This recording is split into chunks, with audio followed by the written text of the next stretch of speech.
अगर आप भी अपने पार्टनर के साथ मिलकर एक नया घर या एक नई गाड़ी लेने का सोच रहे हैं और आपने सोचा है कि आप पार्टनर है, तो क्यों ना इस लोन के लिए जॉइंट लोन अकाउंट ले लें। तो आप ये बड़ा फैसला लेने से पहले इस वीडियो को ध्यान से देखें, ध्यान से सुनें, क्योंकि इस वीडियो में हम कुछ अहम बातें बताने वाले हैं जिससे आपको डिसीजन लेने में आसानी होगी। नंबर 1, मान लीजिए अगर आप पार्टनर्स मिलकर, आप और आपका स्पाउस मिलकर एक जॉइंट लोन अकाउंट के जरिए लोन लेने जा रहे हैं, तो सबसे पहली बात तो ये कि आप दोनों के ऊपर, दोनों पार्टनर्स के ऊपर उस लोन की इक्वल रिस्पॉन्सिबिलिटी होती है।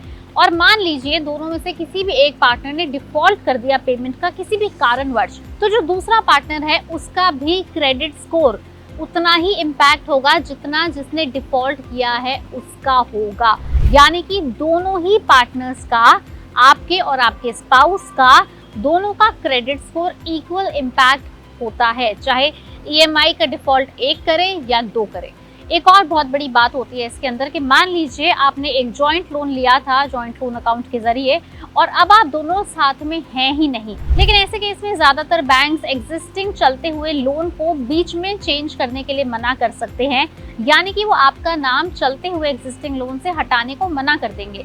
ऐसे में क्या होगा कि वो पार्टनर भी आपके साथ नहीं है, ऊपर से उनके डिफॉल्ट की पूरी जिम्मेदारी आपके ऊपर आएगी और आपका लाइफ टाइम आपका क्रेडिट स्कोर उनके डिफॉल्ट की वजह से इम्पैक्टेड ही रहेगा और इसकी कोई दवा नहीं है, ये इम्पैक्ट आपको भुगतना ही पड़ेगा। दूसरी सबसे बड़ी बात होती है कि अगर आपने मिलकर एक जॉइंट लोन अकाउंट लिया है और मान लीजिए उसमें से एक पार्टनर का डिमाइस हो जाता है, डेथ हो जाती है, सडन डेथ, तो ऐसे में जितना भी लोन बचा हुआ है उसकी पूरी जिम्मेदारी सर्वाइविंग एग्जिस्टिंग पार्टनर के ऊपर आ जाएगी। और मान लो वो surviving existing partner non working है या एक हाउस वाइफ है, एक वाइफ है जो अर्न नहीं करती, ऐसे में लोन रीपे करना बहुत मुश्किल है। मान लीजिए वैसे में कोई भी जो एग्जिस्टिंग सर्वाइवल पार्टनर है वो लोन नहीं रीपे कर पाता है, तो उसके एसेट्स अटैच हो सकते हैं, प्रॉपर्टी अटैच हो सकती है, क्योंकि लोन तो रीपे करना पड़ेगा। और अगर ऐसे में आपने अपना नॉमिनी भी डिक्लेयर कर रखा है और नॉमिनी के पास एसेट्स हैं, तो आपके साथ साथ आपके नॉमिनी की भी प्रॉपर्टी अटैच हो सकती है या उसको आपके लिए हुए लोन को रीपे करना पड़ेगा। तीसरी कंडीशन है डिवोर्स। ऐसे में दोनों पार्टनर्स पर लोन के अमाउंट की इक्वल लायबिलिटी होगी।